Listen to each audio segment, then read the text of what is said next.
The Supreme Court has affirmed the election of Governor Pueblo of Edo State. This is the Supreme Court of Nigeria.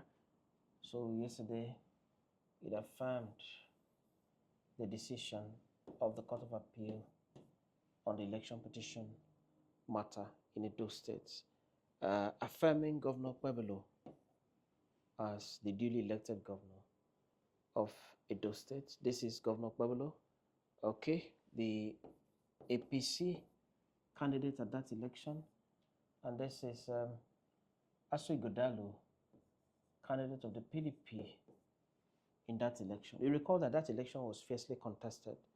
These two gentlemen, they had supporters on both sides, on each side, and the election was fiercely contested.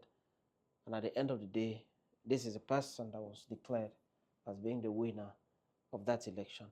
Asue Ighodalo was not comfortable with that declaration. Particularly, he said that at the point of collation, manipulations were done at the point of collation, that at the polling unit, he won, and that the votes were juggled, the figures were juggled during collation.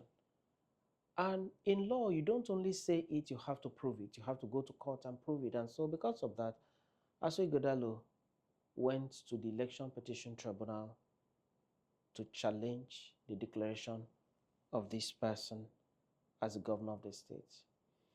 At the Election Petition Tribunal, after 180 days, within 180 days, the judgment was delivered.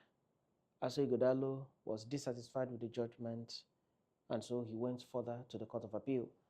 At the Court of Appeal, this man was still affirmed as being the duly elected governor of Edo State because, according to the court, Asue Ighodalo was unable to prove the allegations made against the election of this man. Asue Ighodalo said that he was robbed of victory, that the victory that he got from the polls were collected from him, kuru, broad daylight. He screamed, he rejected the result and went to court. But the court said, you have not proved your case. That was the Election Petition Tribunal. He went up to the Court of Appeal. The Court of Appeal said the same thing. He then decided to go to the Supreme Court on a further appeal. Question now is, this judgment of the Supreme Court that we have heard about, what did the Supreme Court say? So I'll give you the summary of what the Supreme Court said in this analysis. One, the court said that Asue Ighodalo did not establish his claims of non-compliance with the Electoral Act, unlawful votes, and that he did not establish that Okpebolo was not duly elected as the governor of Edo State. That was the first thing that the Supreme Court said. Number two, the court noted that Mr. Asue Ighodalo and the PDP challenged the election results in only 395 polling units out of a total of 4,519 polling units in Edo State. Right? That's what the court said. That Asue Ighodalo only challenged just a fraction, 395 out of a total of 4,519 polling units. The court also said that Asue Ighodalo called only 19 witnesses to prove his case. He challenged 395, called 19 witnesses. And for that reason, the court said the number of witnesses called was insufficient to prove allegation of irregularities in 395 polling units. It is not easy for the petitioner and election petition. I have done election petition for the petitioner. I've also done election petition for the respondents, petitioners and respondents. I can tell you that the principles of law against the petitioner is too much. The mountain that he is given to climb is not an easy mountain. It's a tall mountain, and it's not like this for you to be able to climb well. It is steep. It's like this. So how do you start climbing a mountain that is like this instead of like this? So it's a difficult one for any person that dares to challenge an election petition in this country. So I am not surprised that Asue Ighodalo was given this Herculean task. He said out of 395, he brought only 19 witnesses. And so the court said it was not enough to prove allegation of irregularities in 395 polling units. Therefore, the court held that Asue Ighodalo failed to prove that the elections were marred by overvoting or irregularities. And usually the irregularities spoken about by the law is not mere irregularity. It must be substantial irregularity to the extent that take away the irregularities, this person wouldn't have won. Add the irregularities, okay, correct the irregularities, the person that has gone to court would have been the winner. Number three, that even if Asue Ighodalo had called, witnesses to establish his claims in 395 polling units, right? In 395 polling units, ASU still faced the Herculean burden to demonstrate how the said non-compliance in 395 polling units substantially affected the entire result of the election. Recall that the polling unit in Edo State is 4,159. I hope that's correct. Okay, 4,519. 4,519. We'll write it out again. 4,519. So the Supreme Court said that even if Asue Ighodalo had called 395 witnesses to testify and confirm irregularities in 395 polling units, it would have been insignificant because the total number of polling units in Edo State is 515. That's what the court said, right? Now, the court then said that it was obvious that invalidating the result in 395 polling units where Asue Ighodalo and the PDP contested the result could not have substantially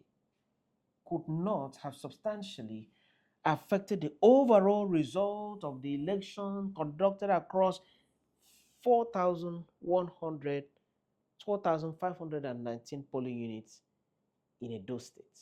I told you that it is very difficult for the election petitioner in Nigeria to prove irregularities in an election and be able to win, especially when it comes to governorship election, governorship and presidential. The court is saying, see, 4,519 polling units. If you minus 395 from this, you still have 4,100 and something polling units or thereabout. At least 4,000 polling units is still intact. For that reason, the court says it would not still have been substantial enough to warrant the invalidation of the results. The court then said that the appeal lacked merit. And when an appeal lacks merit, what does the court do? The court dismisses. So for that reason, the appeal was dismissed. Right? The court then affirmed the May 29, 2024 judgment of the Court of Appeal affirming Okpobolo, 2025. Judgment of the Court of Appeal affirming Okpobolo as the duly elected governor of Edo State. So that is it. I understand how the candidate of the PDP has felt, Okpobolo. So Okpobolo has issued a statement immediately. He has condemned the decision of the court and he has called it, I think he calls it robbery, okay? I do not know whether it's robbery by the court or robbery by the people that conducted the election at the field. But Asue Ighodalo has distanced himself from the judgment. He has made a public statement rejecting the judgment in its entirety and describing it as robbery.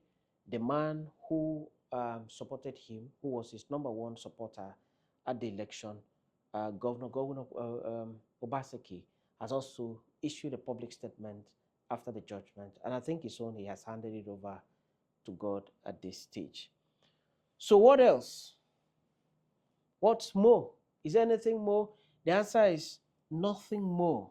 Absolutely. This is the final judgment of the court. Supreme Court is the last judgment, the last court in the land, and there's no further appeal to any other part, any other place, any other institution whatsoever. So the direct implication is that Mondo Okpebolo, the man here, right? Mondo Okpebolo has been affirmed as being the man that was elected as the governor of Edo State, and he was elected for 4 years, right? And by this judgment, his 4 years has been settled. And he doesn't need to lose sleep anymore because the final court in the land has affirmed the election in his favor, right? Now, what are my suggestions? I like to make my own suggestion about any video that I make. What are the suggestions? Can we say that everybody in Edo State or majority of people in Edo State are happy about the judgment of the Supreme Court or the judgment of the 3 layers of court that have determined this matter? I don't know. I don't know what you say. I don't know what your perception is about what transpired in Edo State. But what do I think? Number one, the principles of law on election should be reviewed. It is not easy to call witnesses polling units by polling units. That's the truth. Edo has 4,519 polling units. And by the principle of law applicable in Nigeria today, you are expected to call witnesses, polling unit by polling unit, to come and prove allegations of irregularities and malpractice. It is not possible.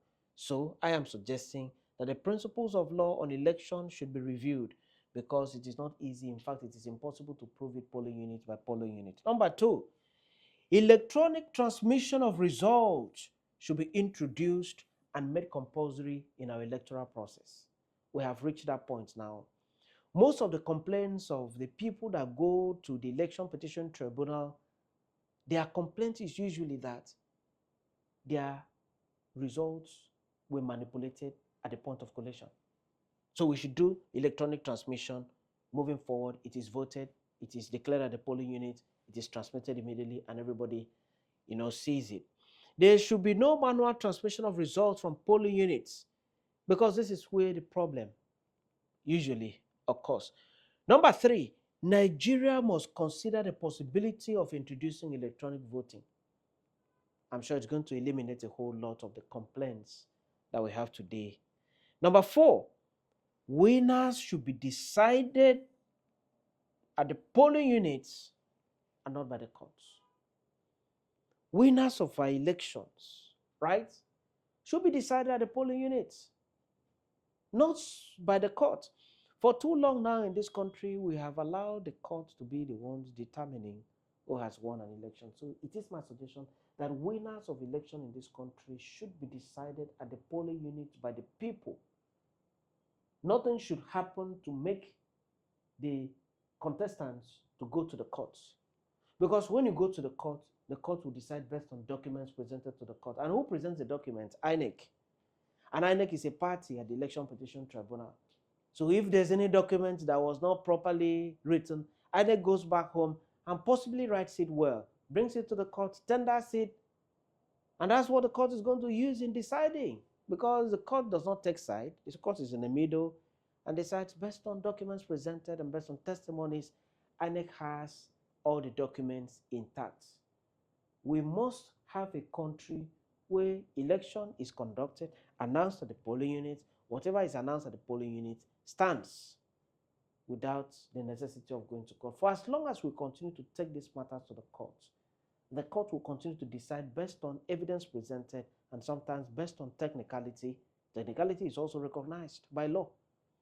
When these things are decided, when election contests are decided by the court, it is very easy for the man that is not elected by the people to become the person representing the people, because he's able to have documents and evidence to present to the court.